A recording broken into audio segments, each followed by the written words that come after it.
Nancy Pfaff. Jerome Waddle, creator and producer of my Dragon Theater productions, is watching the chat. So let us know you're there. Say hi. To get notice of when we go live, just click the bell to subscribe. Tonight, our focus is on the spiritual master, Thomas Merton, who is widely acclaimed as one of the most influential spiritual masters of the 20th century. He was a monk, poet, spiritual writer, and an advocate of social justice. For those of you new to this Lectio Divina series, we are an interfaith, non-sectarian audience, and all are welcome. The deep roots of each religion are honored, accepting the uniqueness of each, as well as honoring all those on a spiritual quest. I'll be using a variety of words for the divine, which are all sourced in Agape, the deep, all-embracing love at the heart of the universe.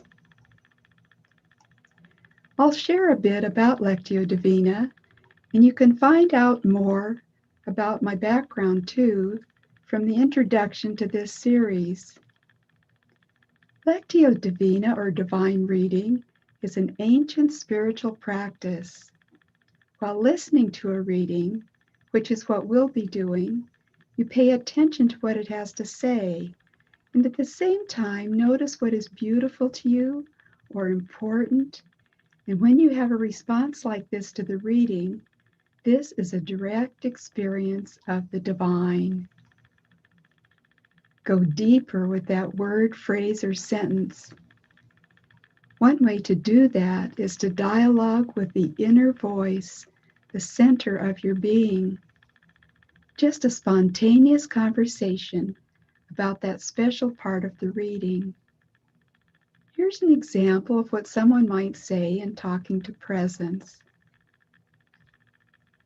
You're talking to me about how to live my life, and you've given me this passage to help me live my life. What is it you're trying to help me understand here? Help me know what you're trying to tell me. A thought might immediately come to you, an image, an impression, or something else. Or it could be later in the evening or the next day, but soon there will be a response if you stay with that portion that touched you. Journaling it or doing something creative to illustrate it increases the depth and frequency of the responses.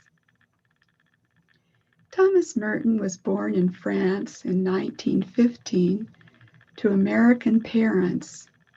He was a contemplative and defines it partially like this. It is a vivid realization of the fact that life and being in us proceed from an invisible, transcendent, and infinitely abundant source. He joined the Trappist monastery near Louisville, Kentucky. Merton writes that he entered the monastery so that he could become closer to God.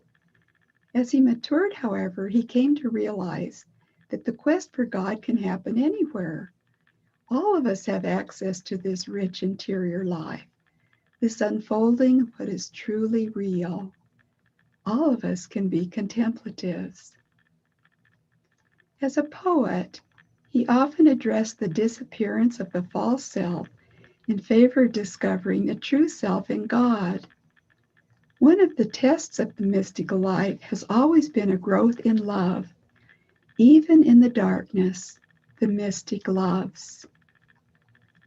Being so deeply infused with his own spiritual tradition was what really allowed him to paradoxically appreciate people who had gone deep in their own religions and to appreciate their traditions as from the inside, as vehicles of truth-telling and enlightening experience.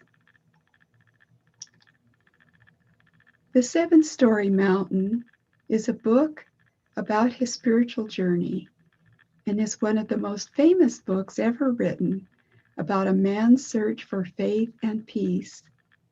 Suddenly, in his 20s, He developed a hunger for the spiritual life. The book was written just after the worldwide disillusionment of World War II and gave hope and direction to millions. It's a book for our times.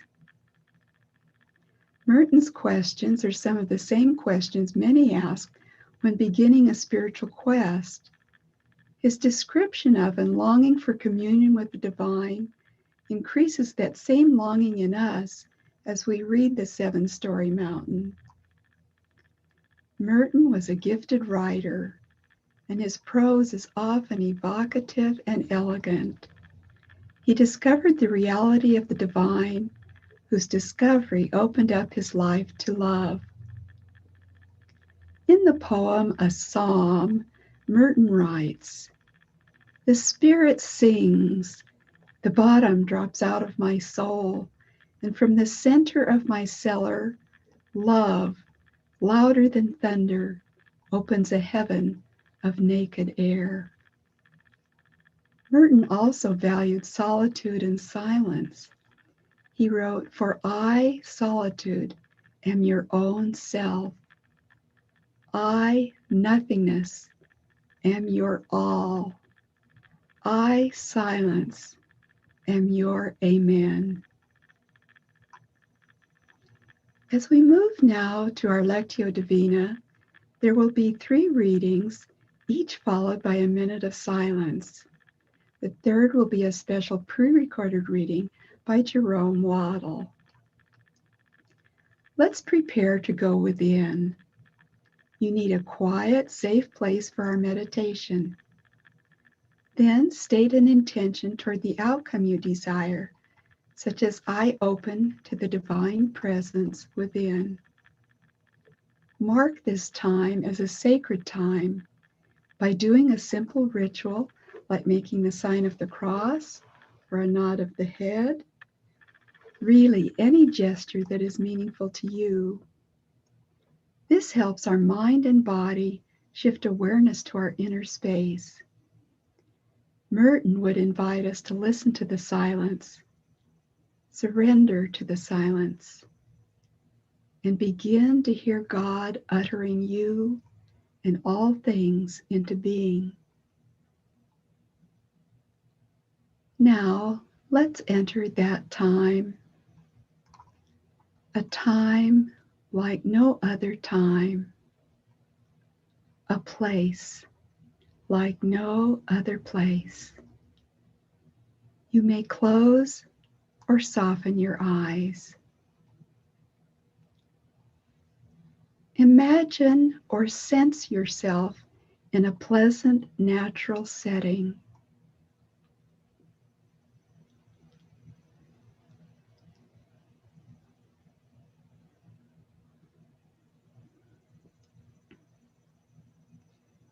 Breathe in the smells of that place.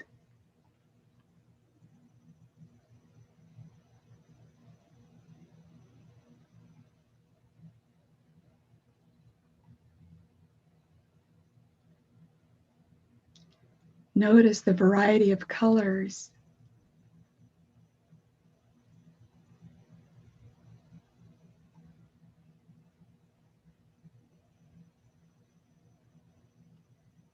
What sounds are there?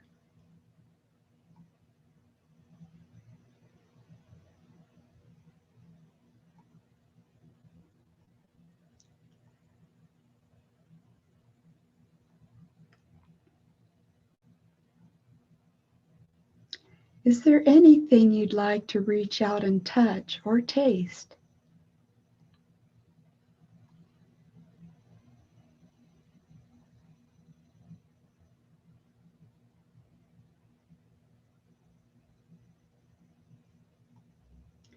Let your burdens fall away.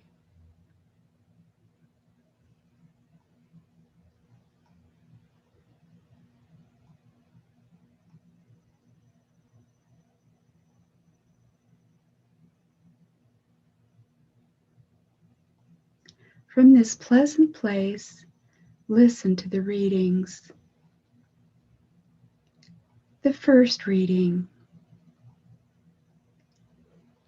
One thing above all is important, that we might pass clean out of the midst of all that is transitory and inconclusive, return to the immense, the primordial, the source, the unknown, to the one who loves and knows, to the silent, to the merciful, to the holy, to the one who is all.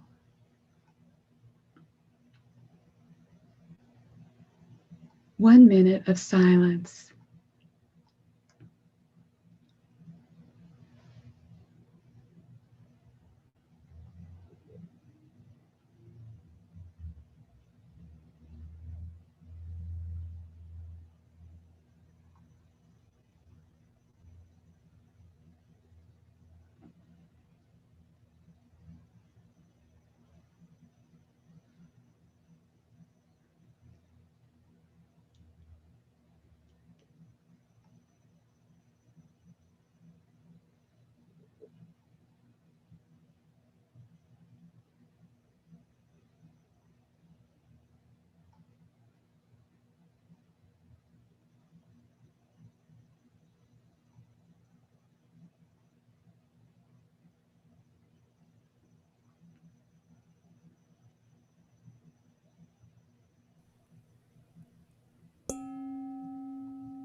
The second reading.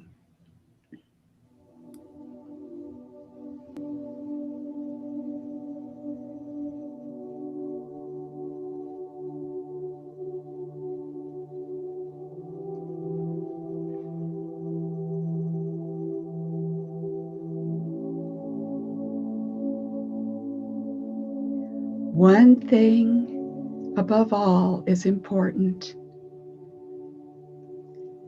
that we might pass clean out of the midst of all that is transitory and inconclusive. Return to the immense, the primordial, the source, the unknown, to the one who loves and knows, to the silent, to the merciful, to the holy, to the one who is all.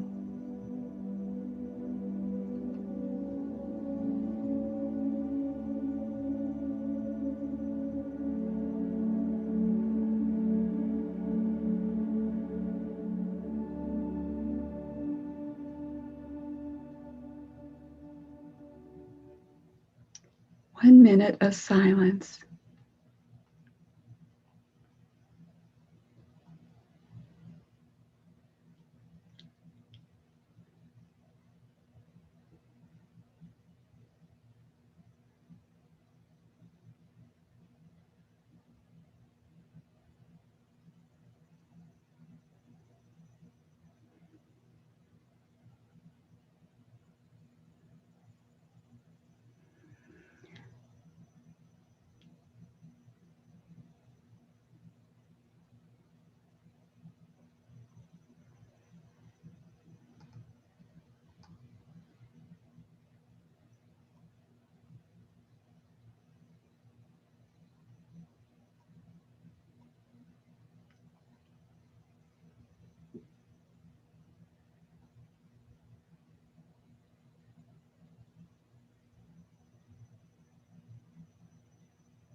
The third reading.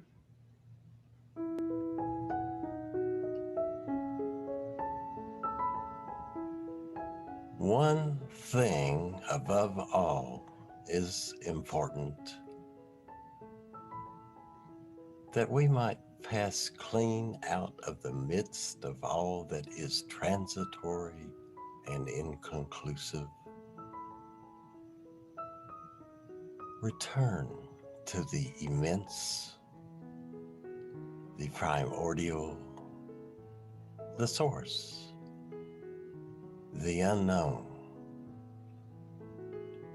to the one who loves and knows, to the silent, to the merciful, to the holy, to the one who is all.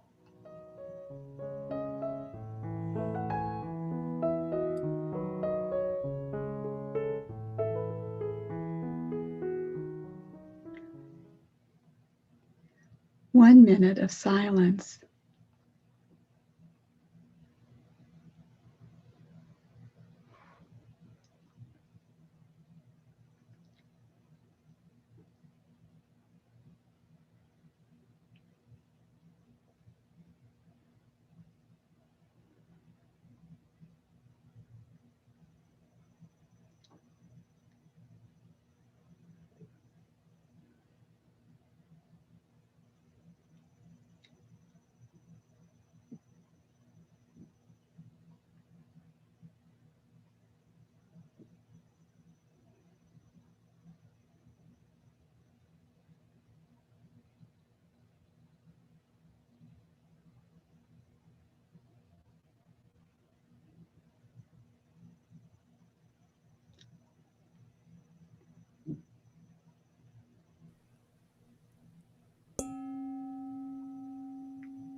Continue to be present to your experience.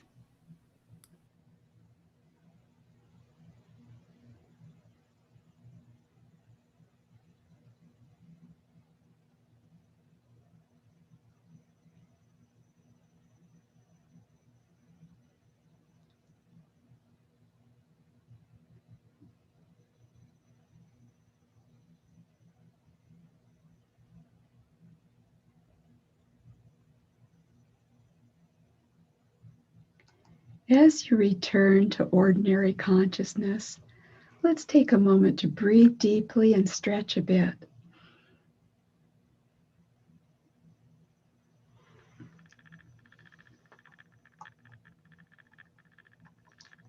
Take a moment now to reflect on what seemed important, beautiful, or interesting in the reading. Make a mental note or jot it down. Why would the divine choose to get your attention with that at this time? Then express gratitude.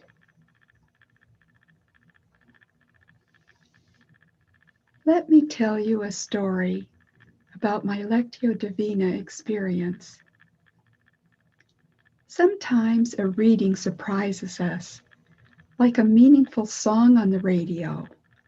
And if we're alert and paying attention, if we're conscious, we recognize it as a gift from the one who loves and knows. Danny Goki, author of the song Tell Your Heart to Beat Again, tells us the background for this song. There was a pastor in Ohio that had a heart surgeon who went to his church.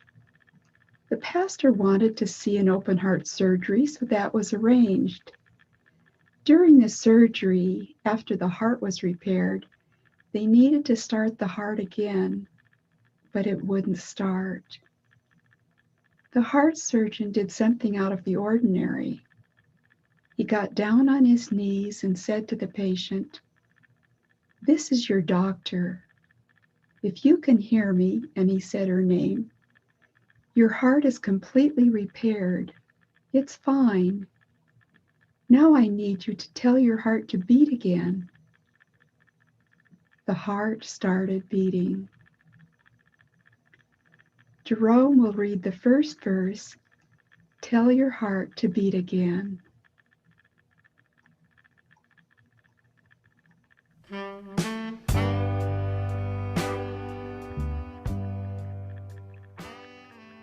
Here's a verse from a song by Danny Goki called "Tell Your Heart to Beat Again." Tell your heart to beat again. Close your eyes and breathe it in. Let the shadows fall away. Step into the light of grace. Yesterday's a closing door. You don't live there anymore. Say goodbye to where you've been and tell your heart to beat again.